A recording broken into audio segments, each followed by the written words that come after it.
Kembali bertemu dengan saya Wayan Sarman di channel YouTube Cara Mudah Naik Pangkat Guru. Pada kesempatan ini saya kembali akan memandu sahabat guru hebat, khususnya di menyusun soal formatif terkait dengan kompetensi pada CP maupun KD yang akan sahabat guru hebat semua susun menjadi butir soal formatif dan sumatif. Nah, oleh sebab itu, saya akan langsung pandu terkait dengan regulasi sesuai dengan Permendikbud nomor 21 tahun 2022, khususnya tentang standar penilaian jenjang pendidikan dasar dan pendidikan menengah. Maka soal formatif itu digunakan untuk meningkatkan efektivitas kualitas pembelajaran.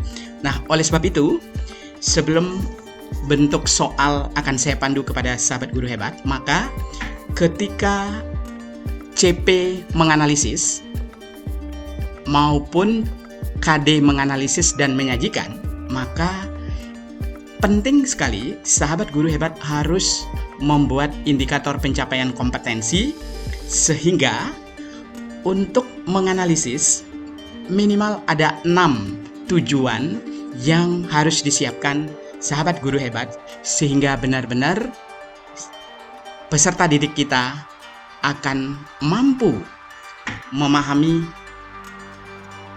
tahapan menganalisis maupun menyajikan yang saya pandu contohnya seperti berikut ini. Awali dulu dengan siswa menjelaskan. Awali dulu dengan siswa menjelaskan, lalu membaca data yang disajikan, memahami makna data yang disajikan, menemukan penyebab, membuat alasan, baru diakhiri dengan menganalisis faktor penyebab. Artinya, ketika kompetensi menganalisis diharapkan dicapai oleh anak-anak kita, maka tentu indikator pencapaian 6 tahapan ini harus diberikan di dalam gradasi penjenjangan indikator pencapaian kompetensi tersebut. Nah, begitu juga untuk menyajikan.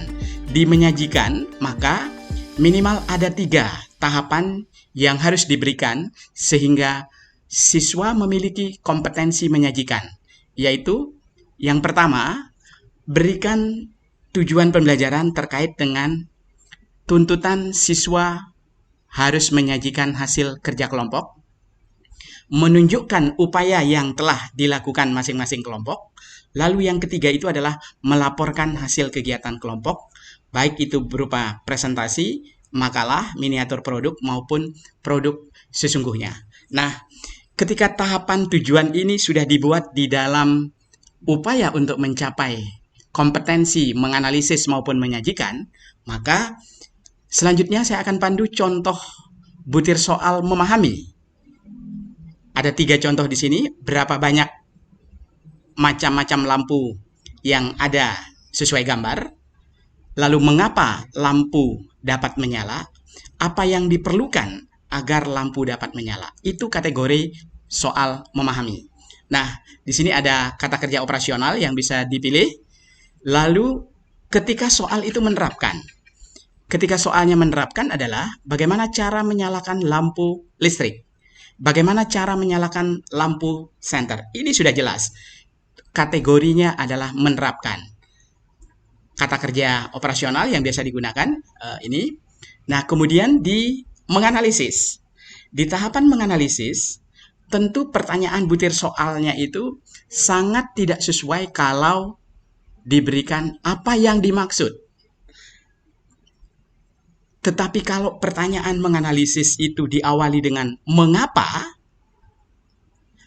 apa yang terjadi jika, maka seperti contoh di sini adalah mengapa jika bohlam yang dipasang dayanya kecil, lampu lebih redup, maka di sini anak-anak kita sudah diajak untuk menganalisis. Begitu juga mengapa jika baterai dipasang terbalik, lampu senter tidak menyala, Ini tentu penting untuk menjadi pemahaman kita, sehingga butir soal yang dibuat itu betul-betul mengukur kategori kompetensi menganalisis. Level penalarannya ini sudah termasuk di menganalisis. Kemudian ketika sahabat guru hebat ingin meningkatkan butir soal formatif itu menjadi evaluasi, maka awali kalimat supaya cahaya lampu tidak menyilaukan, apa yang harus dilakukan. Lalu boleh lagi dikembangkan dengan soal kreasi. Lampu warna apa yang disukai nyamuk? Nah, tentu ketika kita sudah mengajak anak-anak kita melakukan penelitian, maka ketika sudah menemukan lampu yang disukai oleh nyamuk, dipasang di tempat-tempat lain sehingga di ruangan kita tidak ada nyamuk, tentunya begitu. Nah, selain itu, yang penting adalah butir soal di dalam pernyataannya, sahabat guru hebat perlu untuk mengaitkan dengan konteks lokal yang ada di lingkungan sekolah. Ketika sahabat guru hebat menekankan bahwa konteks lokalnya itu berupa lingkungan sekolah, misalnya terkait greenhouse, tanaman toga yang ada di lingkungan sekolah, ataupun terkait dengan upaya budidaya yang sudah berhasil dilakukan di sekolah, lalu pernyataan soal itu diawali dengan pernyataan yang terkait dengan kondisi lingkungan sekolah, sehingga ini benar-benar butir soal yang sudah sahabat guru hebat kembangkan itu menerapkan konteks lokal terkait dengan kurikulum yang sedang dikembangkan di sekolah. Mudah-mudahan bermanfaat. Terima kasih. Salam sehat selalu untuk kita semua.